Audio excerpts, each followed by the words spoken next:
taken with you.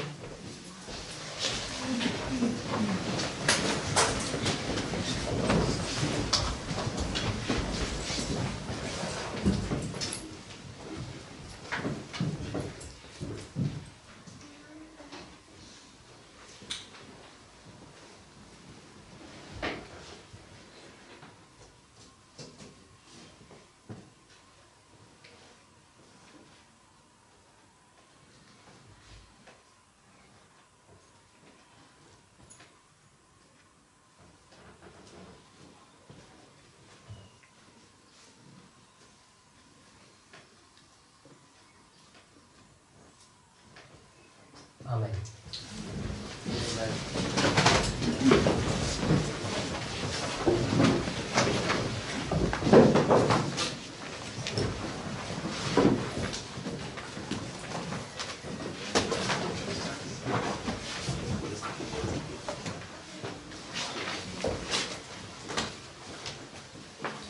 I don't know if we've all got access to Ellen White's writing.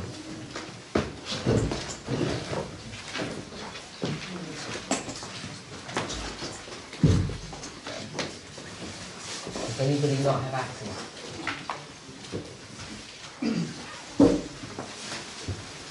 Everybody's got access to their writings? Yeah. Yeah? I've got 3 paper copies if you haven't, that's why I'm asking.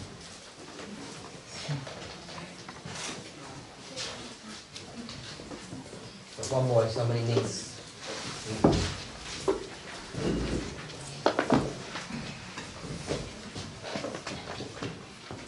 So let me write the references down.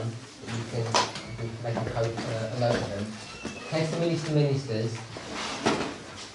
page 114, beginning at paragraph 3.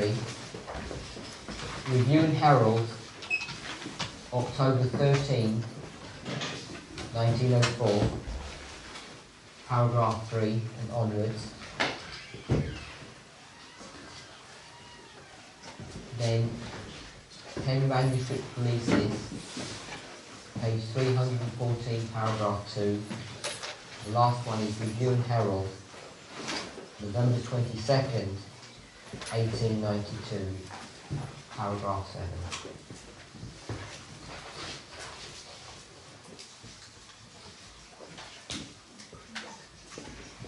First one, Testimony to Ministers, page 114, paragraph 3.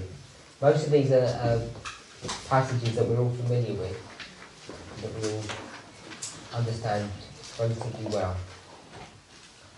When the books of Daniel and Revelation are better understood, believers will have an entirely different religious experience. They will be given such glimpses of the open gates of heaven that heart and mind will be impressed with the character that all must develop in order to realize the blessedness which is to be the reward of the pure in heart. The Lord will bless all who seek humbly and meekly to understand that which is revealed in the Revelation.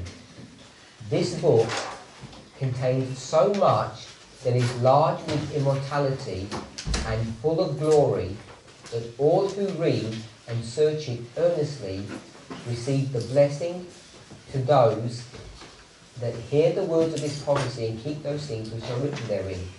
One thing will certainly be understood from the study of Revelation, that the connection between God and his people is close and decided. So she speaks here about the connection between the books of Daniel and Revelation, and when they're better understood, what does she promise? So we have some level of interaction here. An entirely different religious experience. And we understand that entirely different religious experience is brought to view in Ezekiel 37. So in Ezekiel 37, it speaks about 3 steps before the joining of the 2 sticks.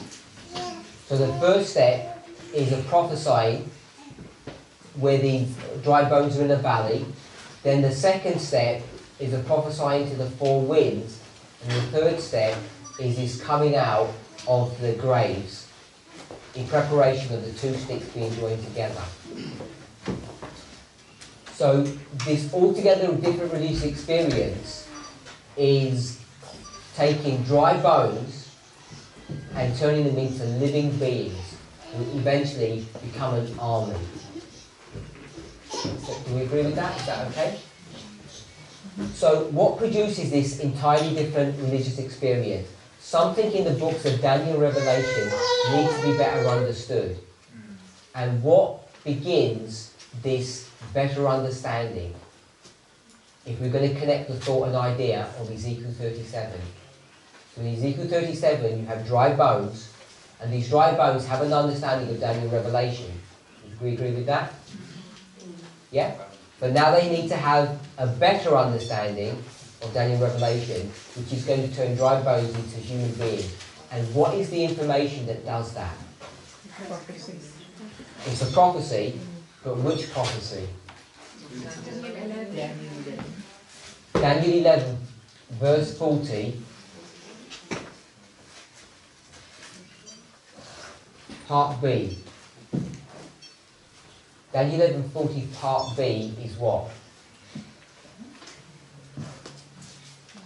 The king of the north comes against the king of the south, and it happened in 1989.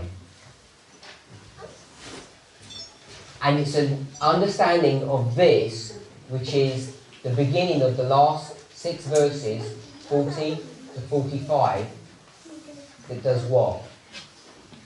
It begins to allow these people to have a different religious experience. So there's some information that's now going to be unlocked in the book of Daniel.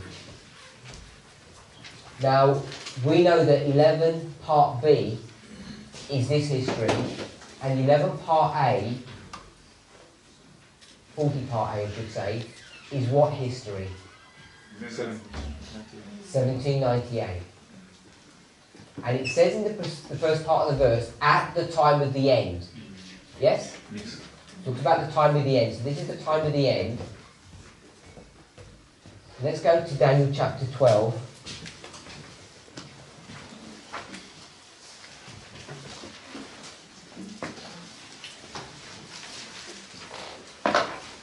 Which verse would we go to?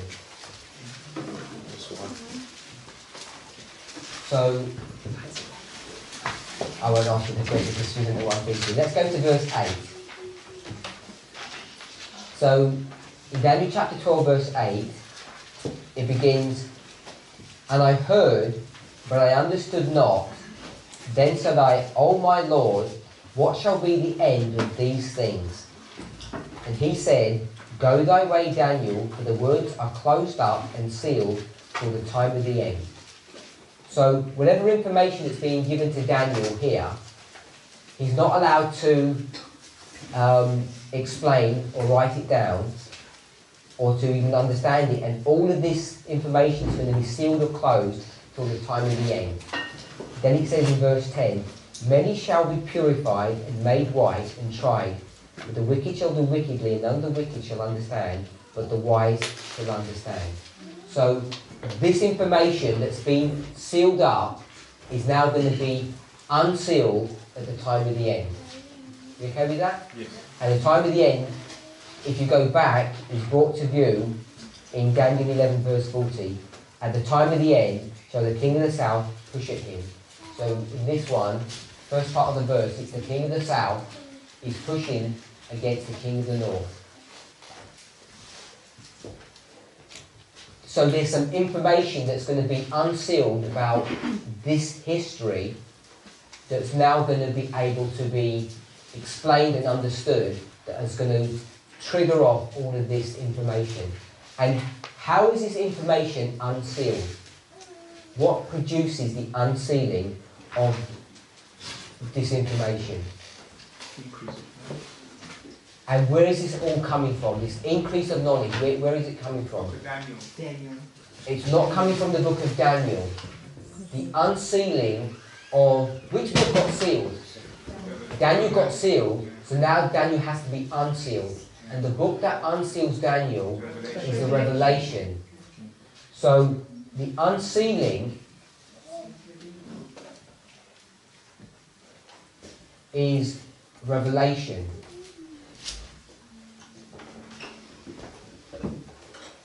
So what part of the revelation would be unsealing the book of Daniel that's already been sealed up?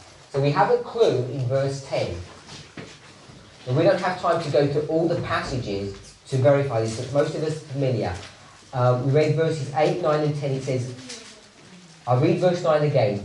And he said, Go thy way, Daniel, for the words are closed up and sealed till the time of the end. So at the time of the end here, and then we're going to read verse 10. So I'm going to add some of my own words here. Verse 9. Everything's closed up and sealed till the time of the end. And at that time, so I've added that phrase in, at that time, which time? At the time of the end, many, now read verse 10, shall be purified, made white, and tried. So what do we understand that to be? Purified, made white, and tried. Persecution. Purified, made white, and tried. Everlasting gospel. So we've got the everlasting gospel. So we've got the first, second, and third step. Close of probation. What does it mean to be tried? It means to be judged. Purified, made white, tried. So what does white symbolize? Righteousness. Revelation 19.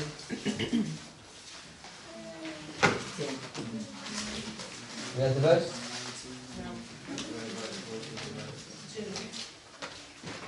Which verse? Okay.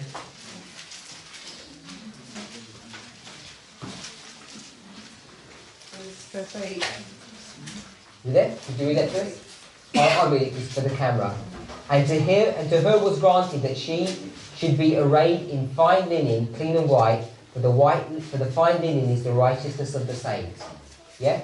So we can see in Daniel chapter 10, verse 12, verse 10, it says at the time of the end, at that time, many shall be purified, made white, and tried. So you can be seen that the 300 messages begin here at the time of the end. Yeah? Yes. So we can see that connection. And we've also seen that the truth of the book of Daniel is sealed until this time here. So it's sealed, and now it's unsealed. And what unseals it?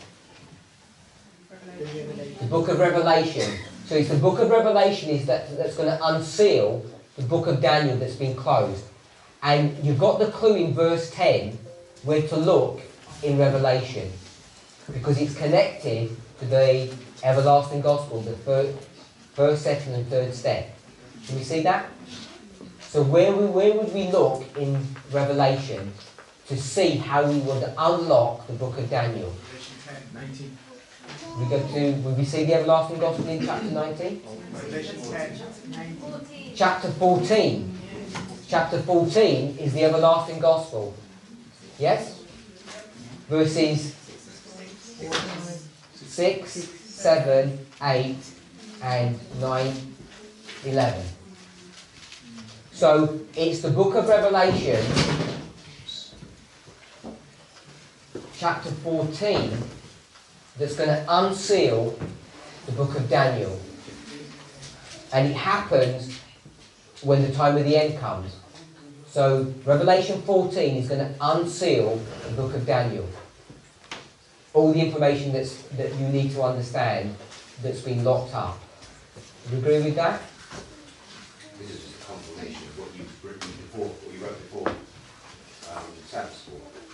Yeah. You can't be missed. Amen. Really, repentance starts at the one. So we've got this history here that is given in Daniel 12. Everything's been sealed up until this time. And what unseals this is the gospel message that you find in Revelation chapter 14.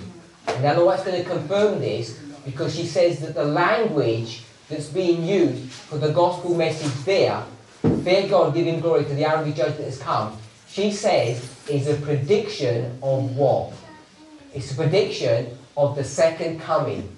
She said a message like this could never have been given before because Christ wasn't coming before. He's going to be coming at the end of the world at the close of the harvest.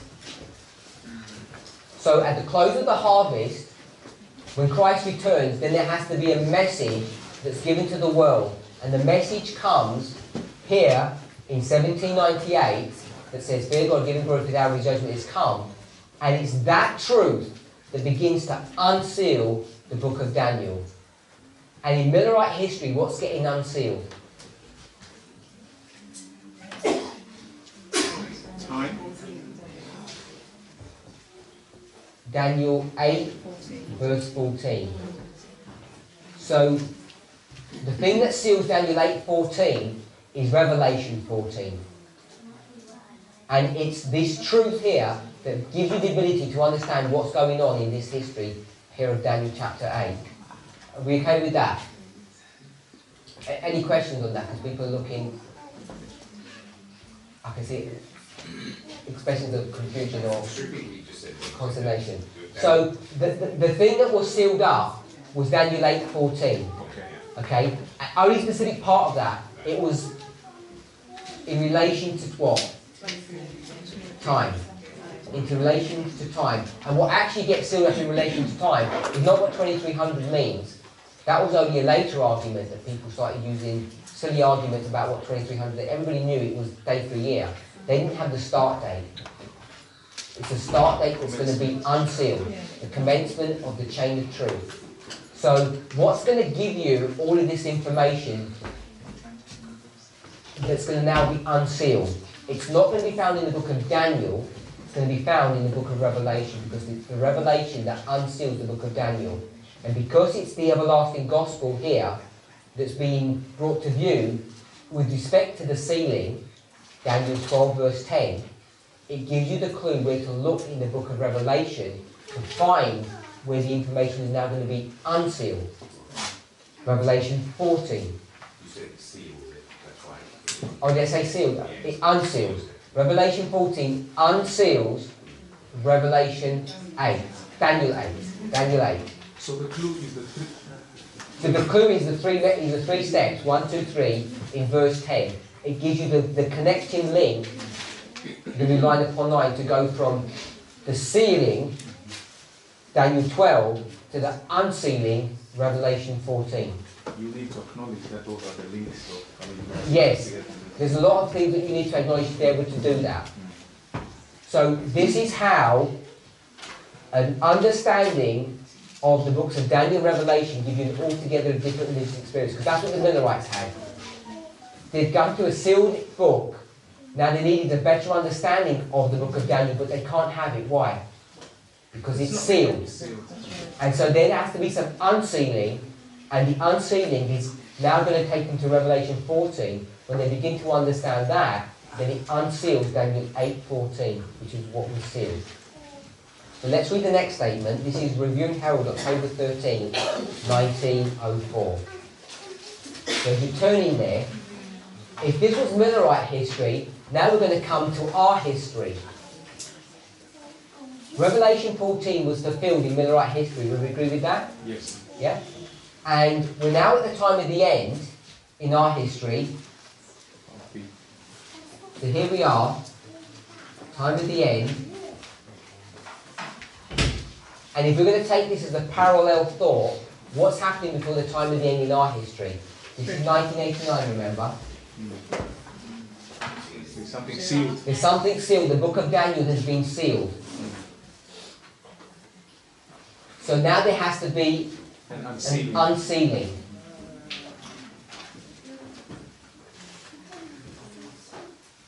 And what's going to drive that unsealing? It's going to be from the book of Revelation, and it's going to be the everlasting gospel. So the everlasting gospel is going to unlock whatever's been sealed here. And what has been sealed? It's these last 6 verses. Daniel 11 40 to 45. I put B there, but you need A and B. So what's going to unseal this? The first, second, and the third angel's messages. So you're going to get to the close of probation. And which chapter is this all found in? Revelation 14. So Revelation 14 is going to be unpackaged again. So are we there now? Reviewing Herald, October 13th, 1904? Quick question. You see where you have to seal it, established in Daniel 8:14. There's the sealing that's spoken of where the Lord says to Daniel, seal up the book. Is that sealing applicable to both 1798 and 1989? Because at some point, if it wasn't sealed before, it had to be sealed before, didn't it? So the book of Daniel, a number of things were sealed. One component was Daniel 8, that was sealed, and also the last portion of Daniel 11 was sealed. This was sealed and unsealed in Millerite history. This had been sealed at the same time period that the book was written. So this becomes unsealed in 1989. It wasn't unsealed here. So if you go back to the Millerites and see how they understand Daniel 11 verse 40 to 45, it's not done very well. They don't understand those last 6 verses. They're making many mistakes. So you know it was still sealed to them. It had never been unsealed. They don't have clarity on what that chapter, on those 6 verses are saying. It's only been unsealed in our history. So if we're here reviewing Herald October 13, let's read that. The 14th chapter of Revelation is a chapter of the deepest interest. This scripture will soon be understood in all its bearings. What date is this? 1904. Okay, they've already experienced Revelation 14 here. 60 years ago. In fact, if you go back to the beginning, it was 60 years ago, it was 106 years ago. So 106 years before this was even written, Revelation 14 is already being unpackaged. Does that make sense? This is 46 years, Millerite history, so it's 106 down to 60 years.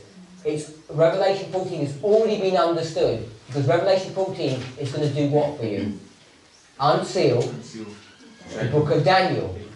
But now she's saying here in 1904, Revelation 14 is soon going to be understood in all its bearings. So it still needs to unlock some more things. So Revelation 14 hasn't been completely exhausted in its work. So you can guess what's going to happen here. Revelation 14 needs to be understood properly in this history to do what? To unlock or unseal the last 6 verses of Daniel 11 now. And now she's going to tell us how Revelation 14 is going to be understood in all its bearings. Because how do you go about doing that?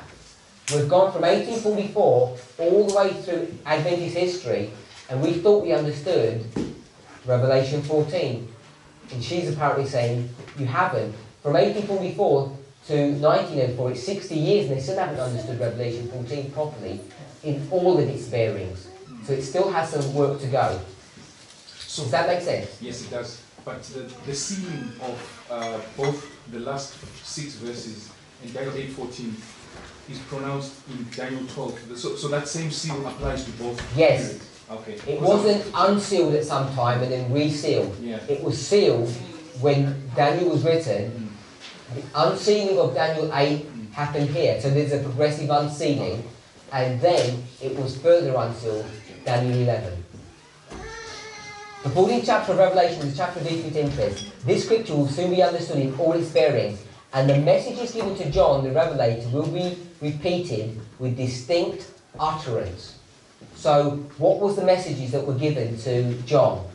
Revelation 14. And now, in the future, they're going to be repeated in the right history. Now they're going to be repeated in the future history with distinct utterance. What does the distinct utterance mean? What is an utterance? Clear voice. Well, just a clear voice. A distinct utterance is a clear voice. Yeah? the certain sound. Now Revelation 14 is going to be explained and clearly understood. And now she's going to tell you in the next paragraph how that happens. The prophecies in the 18th of Revelation will soon be fulfilled. During the proclamation of the third angel's message, another angel is to come down from heaven having great power. So we'll just stop there. So this understanding in all the bearing of Revelation 14, it's repeat with distinct utterance. How is that going to be produced? What produces that? Revelation 18. So it's Revelation 18 that's now going to make Revelation 14 so clear that it's going to do what? It's going to unseal Daniel 11 verses 40 to 45. So this is why we teach that Revelation 18 is so important. Because Revelation 18 is going to help explain Revelation 14 in such a way that it all becomes clear. 18 is going to explain 14, so it all becomes very, very clear what's happening. You said it's going to be repeated after Revelation 18. You said after it's sealed and unsealed is 1989. So it's been sealed all the way back for thousands of years. Now it's unsealed. And what unsealed the book of Daniel? It's the everlasting gospel. The everlasting gospel is Revelation 14. So Revelation 14 will unseal Daniel. But we haven't understood Revelation 14 in all of its bearings. Right, because it says during the third angel's message. So the third angel's message is still being proclaimed. So during the third angel's message, which began here, and it's been going for 60 years in here, sometime, so let's put it this way, 1798 to 1844, the third angel's message has been running through history, and she says, somewhere in this history, Revelation 18 is going to come down and do what? And give more clarity. It's going to give more clarity to what? Revelation 14. To Revelation 14, Which is not. which hasn't been understood in its full bearings. Wow. So when she says this, now she connects it during the proclamation of the third angel's message. So you've got the third angel's message running through here, which is Revelation 14, verses 9 to 11. Then this angel's going to come down, and when it comes down, it's going to clarify what Revelation 14 is all about. Because if you don't understand Revelation 14, you can't unlock Daniel 11. So God already anticipated, the incomplete understanding of Revelation 14, so supplied 18 already in advance. Yes. Yeah. So Revelation 14 is fully understood here for the purposes of Millerite history. But there's more to be understood about Revelation 14, but a future history when the third angel's message is being promulgated. But how can you find out the things that the Millerites didn't understand about 14? How will you find out what the bits they missed, if you like? It's Revelation 18 that's going to clarify that. So we stopped halfway through the verse. It says, during the proclamation of the third angel's message, another angel is come down from heaven having great power, and the earth is to be lightened with his glory. So this is definitely Revelation 18 language, verse 1. The Spirit of the Lord will so graciously bless consecrated human instrumentalities that men, women and children will open their lips in praise and thanksgiving, filling the earth with the knowledge of God and with his unsurpassed glory as the waters covered the sea. So when is God going to have consecrated human instrumentalities? When does he have consecrated human instrumentalities in this history here, where Daniel 40-45 is now being unsealed? It's the time of the end. Verse 40 is going to be unsealed here. Revelation 14 will unseal this in connection with Revelation 18. Where does he have consecrated human instrumentalities? As the waters cover the sea. Where? Some people had different answers. But there's always that famous type of character. No, it's very specific. But it is.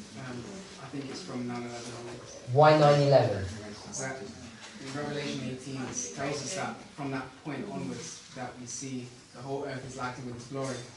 And if you look in other places in the Bible, you see that that glory is Christ in you, the hope of glory. They're linked.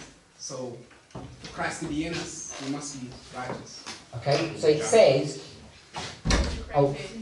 consecrated human instrumentalities. So how many people is that talking about? Multiple. Multiple people. Yeah. So there's multiple people. So we understand that. If you take the simple story of John the Baptist, John the Baptist is an individual man. One instrument. And then when Christ takes over, what does it suddenly become?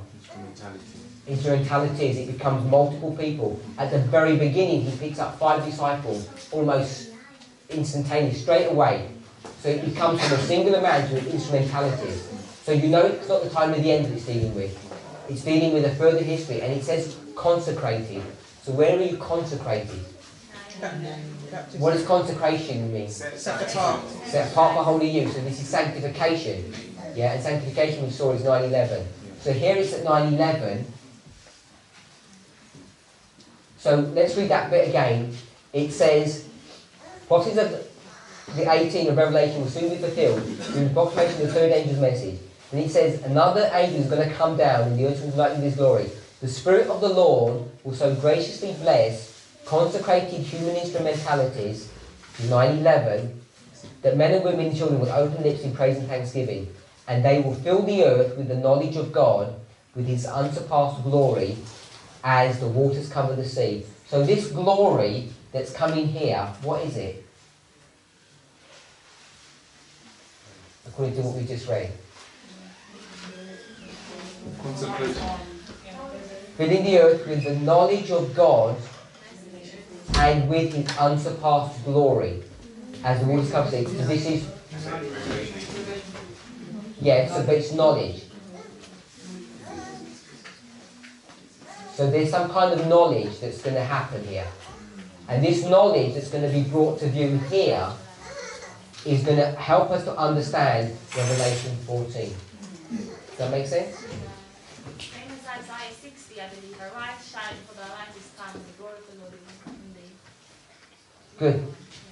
Isaiah 4:11, paragraph 5. Isaiah 4:11, paragraph 5. All of this stuff is this glory or this knowledge that's going to come here.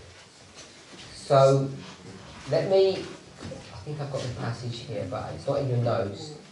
If I can't find it, if I don't have it to hand, then I'll just paraphrase. Okay, this is Early Writings 277.1. It's not in your paper notes. Early Writings 277.1. We want to know that this Revelation 18 angel, how it goes about unpackaging Revelation 14. Early Writings 277.1. Are we there? I saw angels hurrying to and fro in heaven, descending to the earth and again ascending to heaven, preparing for the fulfillment of some important event.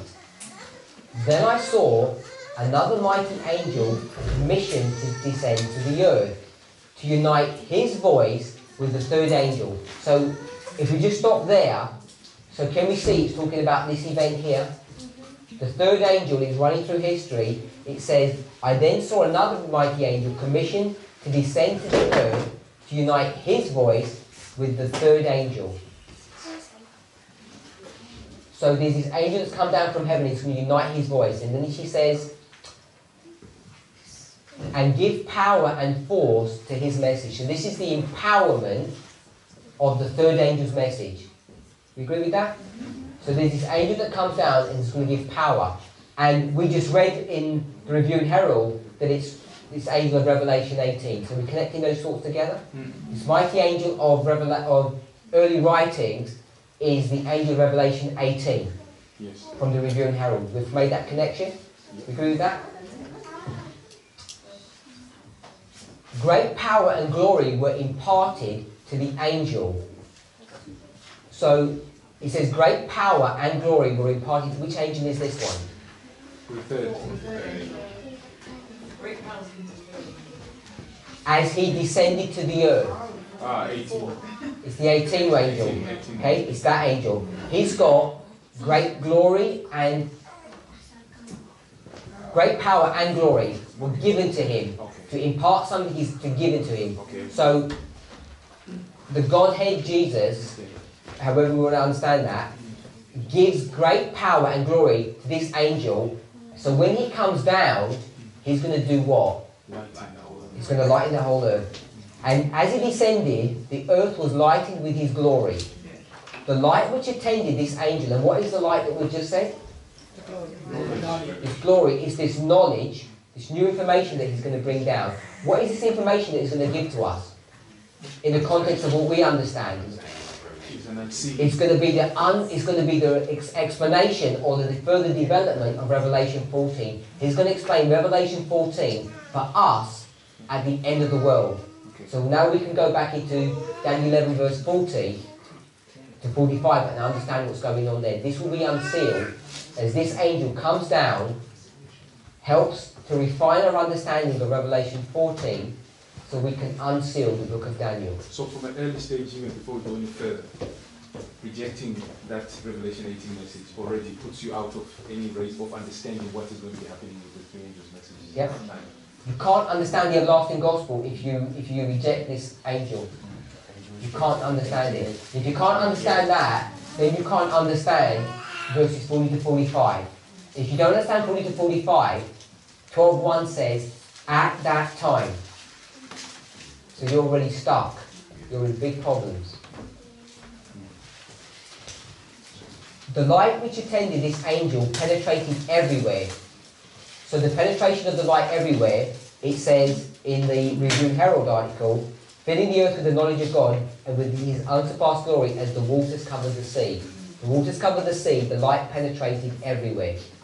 As he cried mightily with a strong voice, Babylon the Great is fallen, and has become the habitation of devils and the hold of every foul spirit, and the cage of every unclean, hateful bird. So, what angel is this that's coming down? Revelation 18. He cries, Babylon the Great is fallen. What angel is that? Second. So it's the second angel's message, isn't it? Yeah. The second angel's message. So this angel here is what angel? The second angel's message. I'll take the message out. It's the second angel. So what happens to empower the third angel? It's the second angel that does the empowering. Can we see that? The second angel empowers the third angel. You can see Revelation 18 actually does give extra information. And the extra information that it gives, it says that it's now full or complete. And she's going to say this now, I think. She says, the message of the fall of Babylon, as given in the second angel, is repeated with the additional mention of the corruptions which have been entering the churches since 1844. The message of the fall of Babylon, as given by the second angel, is repeated with the additional mention of the corruptions which have been entering the churches since 1844. The work of this angel comes in at the right time to join in the last great work of the third angel's message as it swells to a loud cry. And the people of God are thus prepared to stand in the hour of temptation. The hour of temptation is when? Over here? No. So we'll just say out here without being specific of what the hour of temptation is. So some people are going to say Sunday, or some people may have a different answer. They might be midnight cry. So we'll just say it's helping to prepare for this stage. It comes in at the right time. So when would the right time be? Would it be to come in here or before? Before. Okay, so the right time is he has to come before. In speaking additional mention of the corruption, and the people of God are thus prepared to stand in the hour of temptation which they are soon to meet. I saw a great light resting upon them, and they united fearlessly and they united to fearlessly proclaim the third angel's message. So, we won't read further on from there. So when this angel comes down, what are they fearlessly going to do now? They're going to fearlessly proclaim the third angel's message. And the third angel's message is going to be this one here. Yeah? The judgment is about to happen, and you need the second angel to come and give power or force for that to happen. And when he does that, he's going to explain the refinements or the filling out of Revelation 14. Judgment for who? Because Judgment for who? yes, Okay, so let's think about this. we don't. So, it says, Babylon is what? Fallen. Fallen is fallen. So, what does it mean to fall? If I said you fell, what? Found guilty. From grace. No, don't spiritualize it. I'm just asking if you fell. I'm on the floor. Right? So, if you fell, you lost your. If you lost your footing, what does it mean you had? You had your. You had your footing. If you had, so you had your footing, and then you lost your footing, and you fell. So that must mean you were standing before. So you were standing here, and then you lost your footing, and then you fell. And so here you are on the ground, fallen. Okay? Does that make sense? Yes. So let's look at this then. We'll begin at the flood. We're at the flood, and something's been created. Everybody knows this is yet? Yeah. This is Babel. And Babel is the precursor of Babylon. Yes, Babylon. That's where Babylon comes from. Babylon means Babel, confusion. So here's Babylon.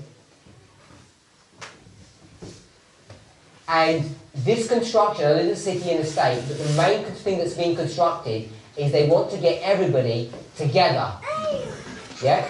They want to get everybody all together in one place, doing one thing, a common project. So to do that, you have to get some people who are the boss or a dictator and say everybody has to come together. So this here is a symbol of government. And what is government? Nope. Kings, rulers, and government are symbolized as the dragon power. So this is the dragon. So when we think about falling and we think about standing and now you're fallen, this man who's standing, we could say he was upright. And now we can spiritualize this. So if you're upright, what's your condition? You're righteous. And if you've fallen, you've done some sin. Yeah? And so then, in us, we were righteous yesterday, you did some sin, then you ask for forgiveness, you're forgiven, and then what happens? You're upright again. Okay? So the question is, in its very design, did this dragon power ever fall? Some people say yes, and some people say no. So let me ask the question a different way. I want to ask a different way then. Was this power ever upright? No. It was never upright, so did it ever fall? We've already defined it here. Yes, it is. We've already defined it here. If to fall means you must have been upright. So I'm asking, was this ever upright? Okay, we've got lots of things. When this was created, that come the flood, the people who started doing this, they said, let's get together for an upright purpose. No. The whole project, it was never upright. From the start. No, it could never be fallen, because if you're fallen, Now is your upright. flawed, sorry, sorry, I can't hear. So, was this dragon power, did it ever fall? No. So this is not fallen. You okay with that? Yeah. So, this is the beginning of Babylon. So here's Babylon running through history. And the dragon power is on its own for millennia. Then it gets joined I'll just write because my picture isn't very good. By the beast. Okay, what year is this? 538. So you're at 538 now. And if I do it this way, here, this is Babylon. One entity, the dragon, running through history. And here, what joins it? The beast.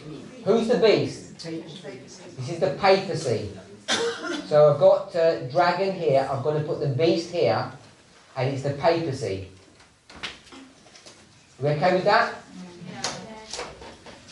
Did the papacy ever fall? Was the papacy ever righteous? No. So it never fell. No. So it's not fallen. And it's part of Babylon. So here's the beast. So now you've got a twofold entity running through history, and it's Babylon, and it's never fallen. You okay with that? So let's go to 1798. What happened in 1798? Deadly wound. So you've got the deadly wound.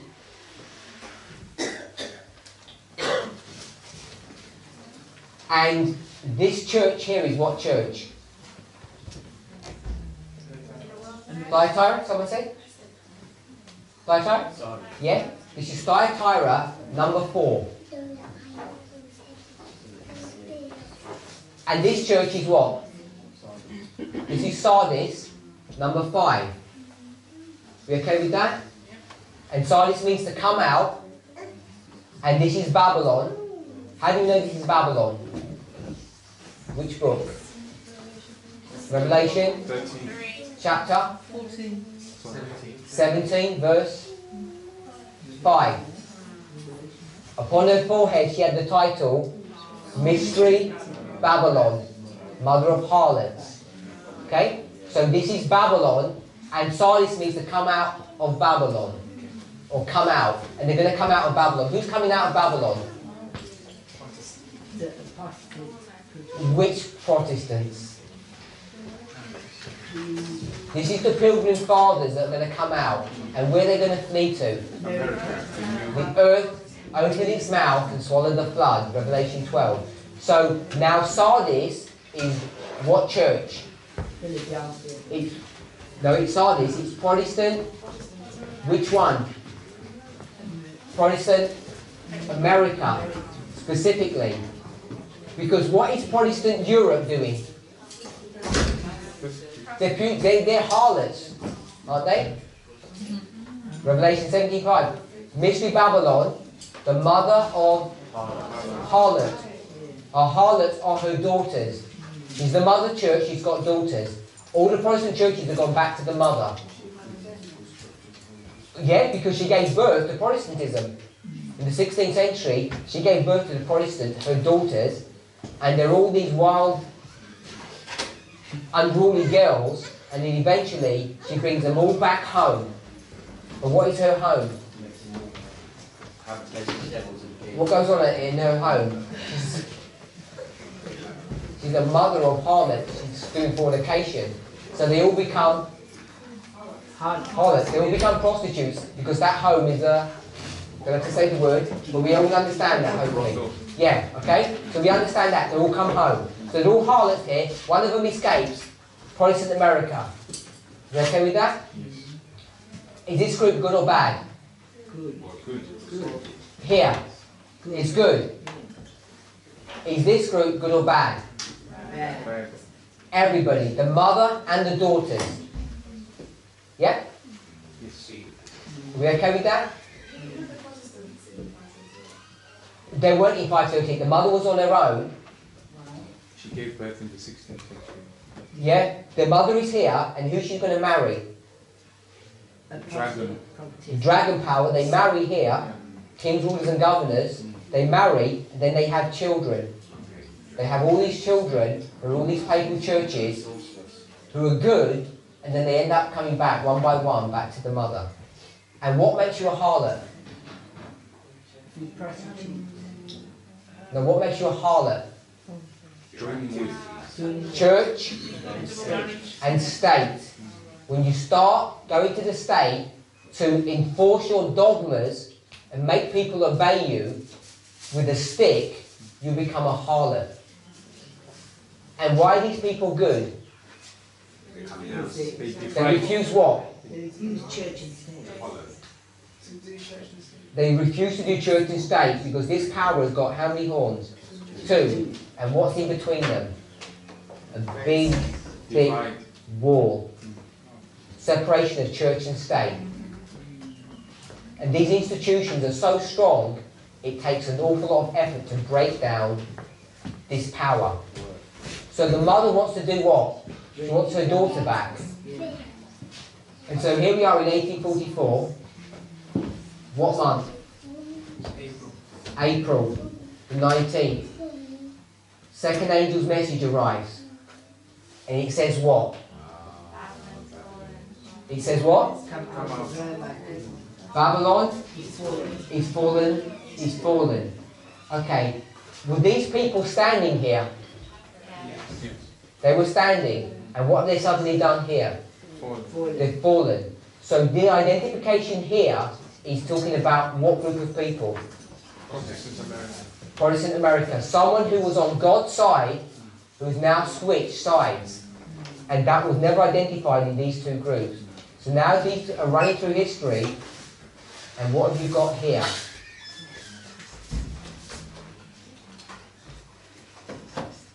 This is, I'll put the false prophet, because that's how we normally understand it. Revelation 16 verse 3.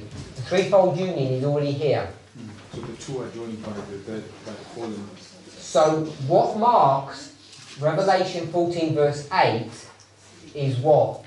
The fall of a group of people who were originally on God's side.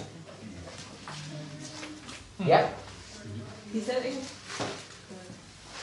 Babylon is fallen here. The second angel's message, second angel's message here. This statement that Babylon is fallen is identifying that there's a group of people who were once on God's side and now have done what? Moved over and switched sides. So how could Babylon have fallen then? If they haven't fallen?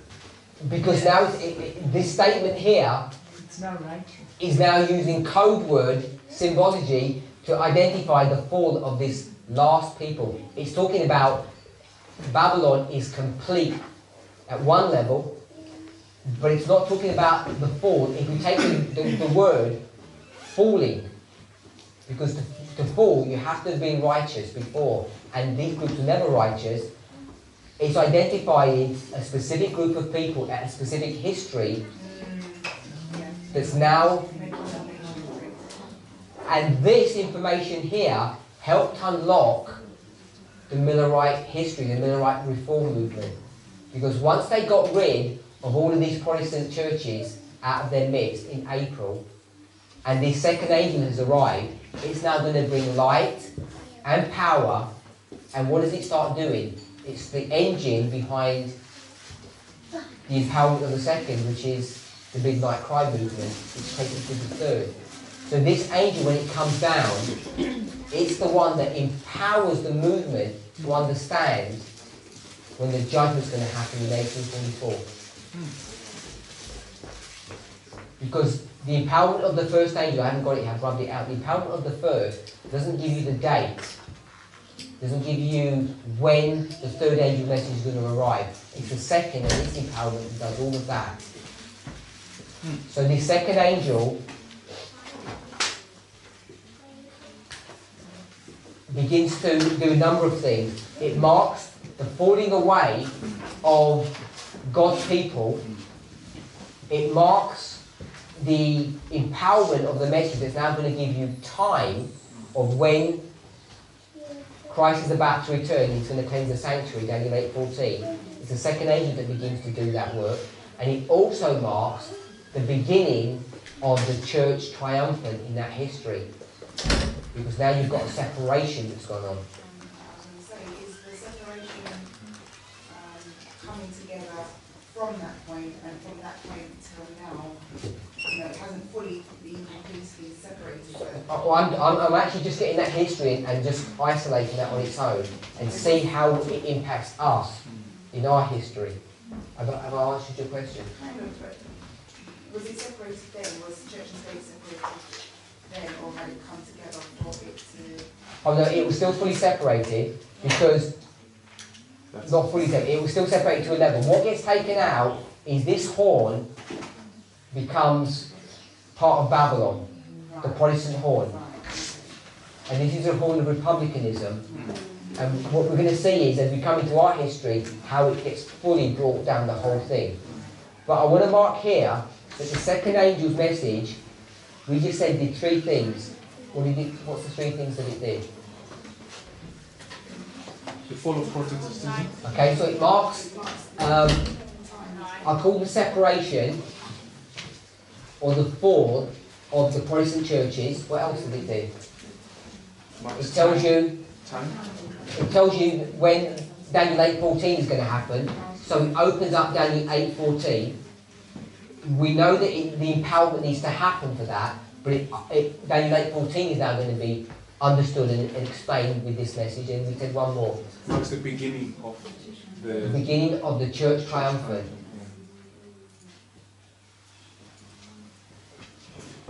And did the Millerites understand any of that? They understood that this first part, they understood that for sure, we need to separate.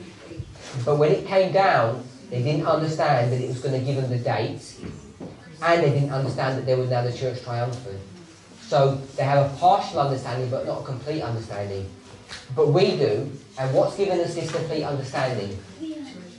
Revelation 18 has given us this understanding. Second angel's message. It's all about the second angel's message. So when you bring this into our history now, the second angel's message is here. So have we got a separation here that's going on? Yeah. So I'm just saying this casually. Do we understand here from the second angel on 9/11 onward something about, it's not Daniel 8:14, but it would be, because Daniel 8:14 is the cleansing of the sanctuary, which is what? When God's going to come, it's going to be the Day of Atonement, which is the Lord's Day, which is the Sunday law. But we're in this history here, Daniel 11:40-45. So we know that we know something about 45.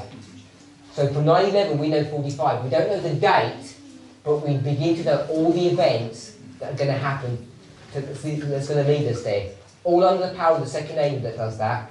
And what begins? Church triumph. The church triumphant begins. So all of these things are now being driven by the second angel. So the second angel and its empowerment of the third is doing all of this for us. The separation of this movement from the shackles of our organisation. It's talking about the fulfilment or the understanding, the opening up of these verses. And Daniel 8:14 is the culmination of this. Daniel 11:45 is the culmination of ours. And it marks the beginning of the church triumphant.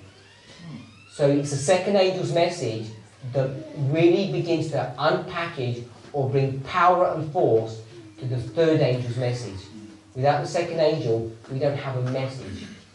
Now in our movement, when we talk about the second angel, we begin to unpackage that and refine that.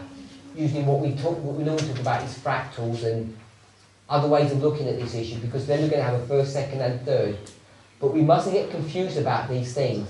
When we have first, second and third, these are just microcosms of the work of the second angel, the second angel that's come down and it's going to do this work.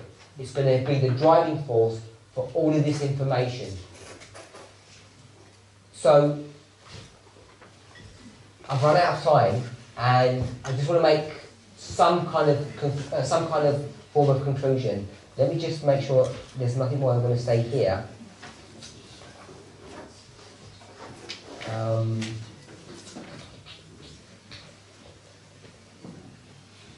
Okay, I've given you notes. There's much to read in that, but we haven't had time to go through it. But what I want to say is this: if it's all about the second angel's message, let me ask you this then.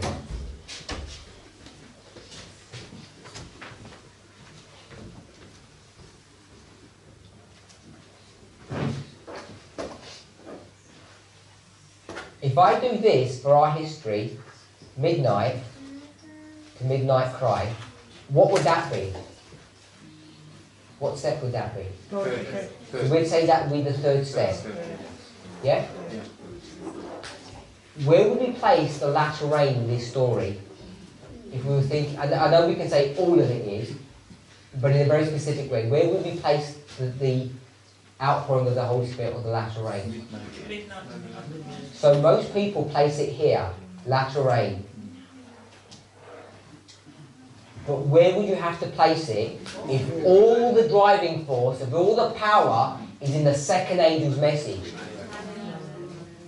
So you'd have to place it in this history. Without being specific where it is, the latter rain should not be here, the latter rain is here. And we have people teaching that the latter rain is in this history here, where it should actually be in that history there. Just conceptually, if you know that it's the second angel's message that's doing all of the work that empowers everything, you'd expect it to be here, not here. I think what I answered by that is, I know that there's a commencement at 9/11. The latter rain is a period, right? So there's a start and an end to that latter rain period, which starts with the sprinkling, if you like, and culminates to a full outpouring. So when you asked, I thought that's what you meant. So where would you start it? Where would you end it? Before midnight, hopefully, but Okay. I would have said midnight still. I Okay. think I'll still say midnight. So you're putting it, placing it still in here in the second angel's message, Yeah. second word. So if we refine this, where would the sprinkling be? Or the former rain? Former rain would be here, and the latter rain would be here, before midnight. It's at the third point, though. We've taught that it's at the third point, haven't we not? Have we not? When you look at that text, the quote 4:11 paragraph 5, the Dwight talks about the fulfillment of Revelation 18:1-3. The earth being filled with the glory of God. Isn't that the manifestation of the latter rain? So the latter rain and the former rain can be understood at different levels. I suppose the former rain and the latter rain, you can say it can come in the first month, or you say it in the first month. Because otherwise we'll talk about Pentecost here, and if I say generically the second advent, and if I put here the time of the end, she would talk about this being the former rain, and she'd talk about this being the latter rain. So we're in the time period of the latter rain. All of this is all latter rain when you talk about this as being the former. Yeah. Okay, yeah, I But understand. the latter rain Because has its own components to it. it began to fall in 1844, didn't it? The latter rain. This is why I say the latter rain began to fall. I don't think in 1844. 1888 it did. In 1888 it did, but not in 1844. But it's the whole point of the latter rain is to ripen the crop ready for harvest. So where would you place harvest? Midnight. So here we place the harvest. So the harvest is here, but the latter rain must be before the harvest. Proceed, yeah. So what is the latter rain that's going to ripen you for this harvest? What is that? Understanding Revelation 14. So it must be some information, yeah? It must be some light and prophecy. And Anything else? it must also be the same, it must give more clarity to what was already been given at the beginning. So it's more clarity in what's been given at the beginning. Yes. Distinct information. Yeah. So what information is here that we said earlier? King of the North and the King of the South. So what would be here? King of the South and King of the North. So it's the same dynamic. It's the issue of the King of the South and the King of the North. There's some information that needs to be given here that this latter rain is going to explain before the event.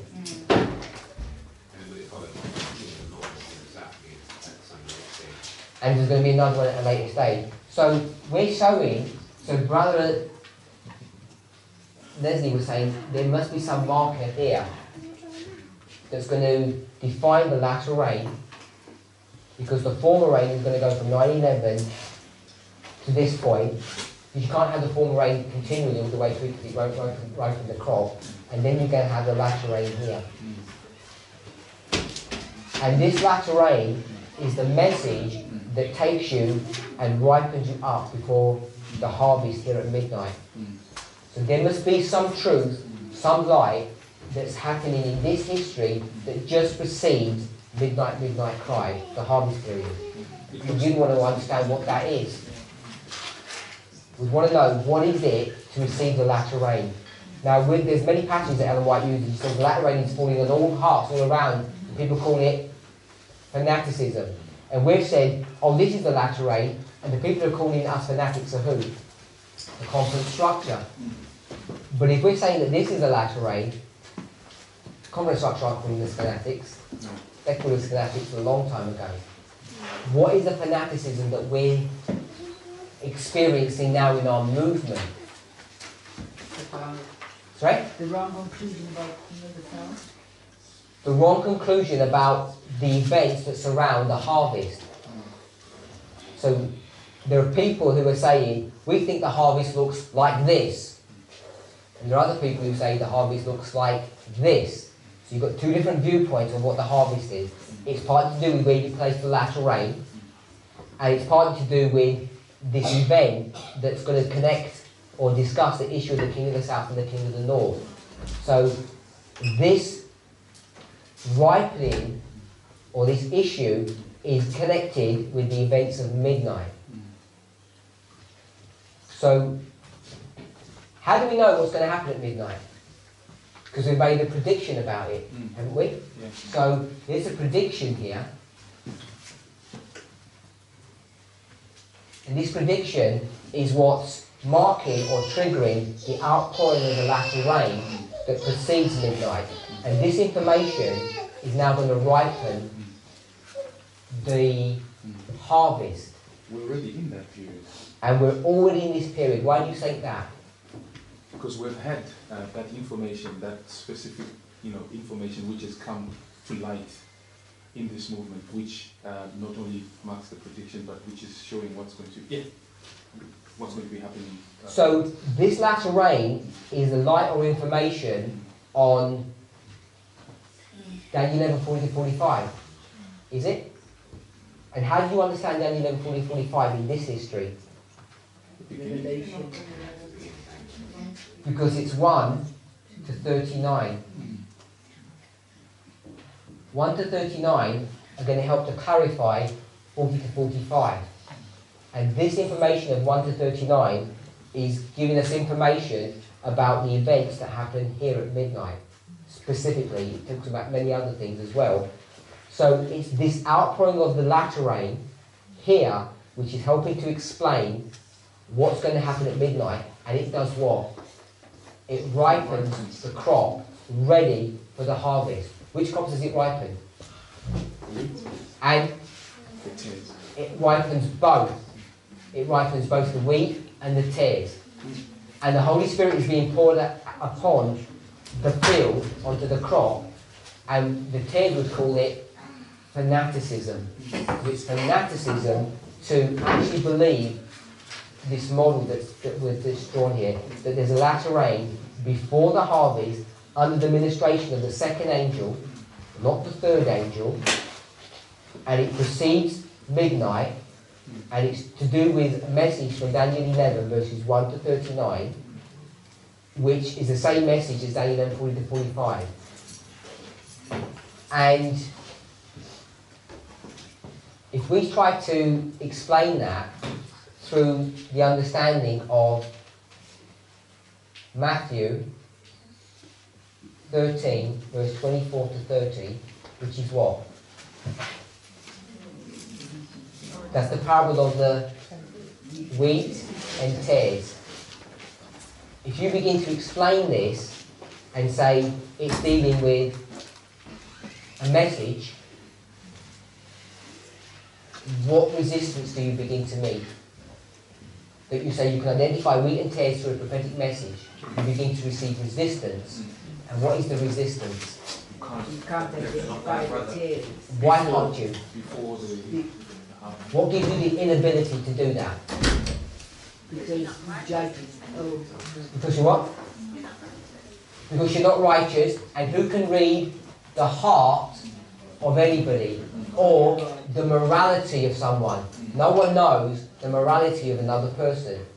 So what you do is, in the midst of all of this light, you begin to say you can't even identify what the true message is, whether it's from the wheat or the tares, because you don't know who wheat and tares are anymore, because it's gone back to a moral gospel, which is where we started our studies this morning, about the issue of it being morality, not prophecy. So you can begin to see, hopefully, the introduction of the morality that's being discussed in our movement now. It's all to do with this prediction that happens before midnight. The outpouring of the latter rain has already begun, and it's to ripen the crop before harvest. By the way, what does harvest mean? binding up. Let me ask you the question. If I had this, and I had this is my tractor with a plough, which one would be the harvest? Would it be the tractor that collects all the stuff, that cuts and binds it and all that, and does all that? Would that be the harvest, or is that the harvest? that's one. I don't understand the distinction. The harvest is before the... Okay, the talk, I'm saying there's a man, okay, I'll do this, there's a man who's got a scythe in it, a sickle in his hand. Is this the harvest? The person who's going to... No, it's before. Okay, here's the harvest stuff, but he's going to do what? So that's what I mean, it's just a symbol. So is this a symbol of the harvest, or is this a symbol of the harvest? It has to be Yes, okay, I'm not trying to be finicky about which part of it is. I'm saying the man with the sickle, when he goes and does his job, is that the definition of what we understand harvest to be? Yeah? The tractor's doing the same thing. So we're saying this is harvest. I'll put a tick for that one. Is that harvest? The field with lots of crops in it. It's just right for harvest. Yeah, it's right for the harvest, so you can do something. So is that harvest? Yes, that's ready. It should be no. The wheat's still hanging around. Yeah. The Hasn't been cut yet. Hasn't been cut yet. It's all right, ready to be cut. still tears in that. It's not the point I'm making. I want to say that this is the harvest, and this is the harvest. If you go back and check your grammar, harvest is a noun, and it's a verb. So you can say the harvest is ready for the harvest. Yes. The harvest is ready for the harvest. Let me ask you a question. If that's that field, and here there's a bag, you went from the bag to that. What's in the bag? Fruit. Seed. Is that the harvest? No. Yes. It is. It is. This is the harvest, dormant, because it's the same plants. The crops are the harvest. The harvest goes all the way through. What we're beginning to do is we're beginning to, I don't want to say manipulate in a malicious bad way, but we've got a misunderstanding of what harvest is. And when we go to Spirit Prophecy and we type in harvest, we're all focused that this is what the harvest is.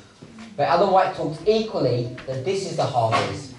And when you begin to see how she uses the word harvest in different places, you begin to see the validity of this. But if you isolate harvest to only this thing, you begin to misplace many things. So for instance, when she talks about the ripening of the harvest here, we're beginning to put this into the binding off period at the third step. But the harvest is here. The harvest, in fact, was from 9/11. This is all the harvest now. Correct? Yes. There are many misconceptions that are now being introduced into our movement, and we need to be really careful about how we're understanding things that are going on in our movement. This is not just things that are affecting the UK, this is things that are affecting the world field. There are misunderstandings that have been introduced because we haven't seen things correctly, and it's causing a shaking in our movement. And this shaking is affecting our fellowships even here in the UK. I know that sounds like it's new what you're saying, but really, if we go back to this morning's Sabbath school, if we're marking that day's sanctification starting at 9/11, surely the husbandman is free to harvest at any time from 9/11, because we're saying that there's already been a sanctification there, so he can harvest at any point. But I think because we have not understood, or some of us, I think, we have not understood it, we think that it's further forward into the future, because we don't mark that work of purification and sanctification starting from 9/11. We're putting it forward. That's why we say the harvest is also maybe that way. Yeah. Right? You reap what you sow. Any? You have your hand up. Well, I was going to say until my brother spoke that the seeds, they may be the harvest, but are they right for harvesting? No, they're not right for harvesting that.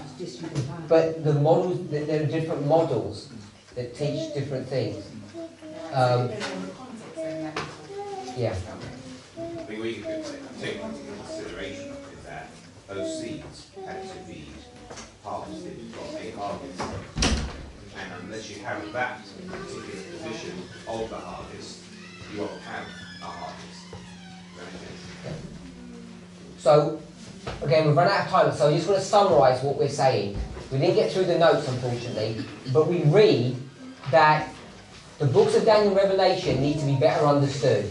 The Millerites had a better understanding of Daniel because of what? Because it had now, I rubbed it off, it had now been unsealed here at the time of the end. What unseals the book of Daniel is the book of Revelation. It's called the book of Revelation because it reveals. And connected to Daniel 12, verse 10, it says, in connection with the unsealing at the time of the end, is the everlasting gospel, purified, made white, and tried. And the thing that's going to unseal that is going to be Revelation 14. Then we read that Revelation 14 is going to be better understood in all of its bearings by an understanding that Revelation 18 brings to the table. So this is our history. So Revelation 18 is now going to explain Revelation 14. And Revelation 18 is the second angel's message. So here you have the second angel's message doing this progressive work. Comes down with glory, gives this message, and then makes a loud cry, come out from my people. All the second angel's message. And when this second angel's message does this work, it's going to explain Revelation 14. So we went through Babylon is fallen, and we saw it's marking this fall of a power or a group of people that were once righteous.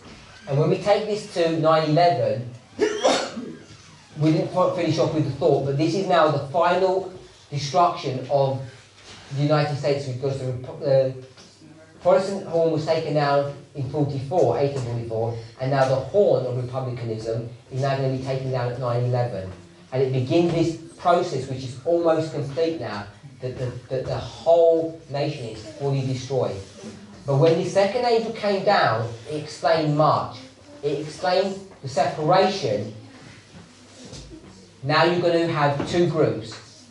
It then spoke about Daniel 8:14. It's going to explain the timing of that, particularly when it comes to the empowerment of its message, and the church triumphant begins there for the Millerites.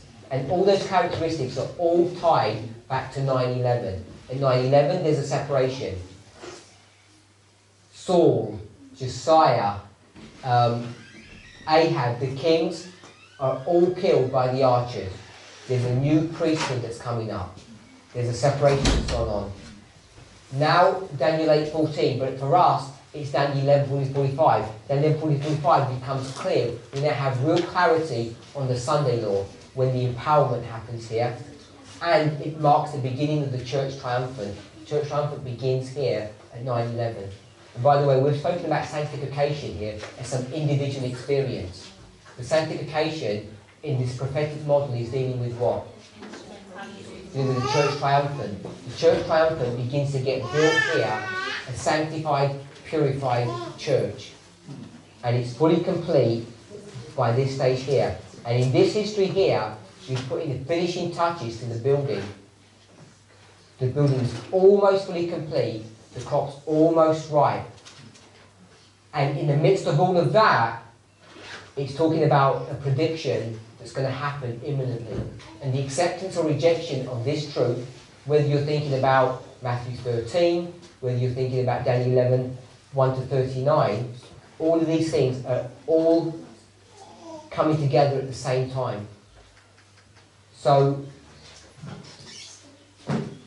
the summary of what I want to say is, if we put the moral gospel in the wrong place, if we put the lateral rain in the wrong place, if we don't accept the explanation of verses 1-39 and the import of what those things teach, you're going to make mistakes in your Christian walk, in the experience that you're having, and come the binding of, you're going to be bound off into the wrong side of the argument.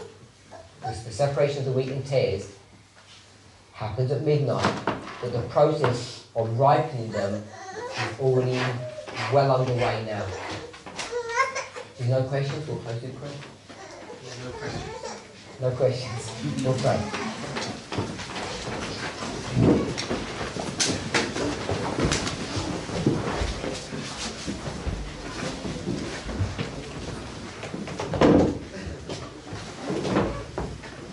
Heavenly Father, we want to thank you for your goodness and mercy.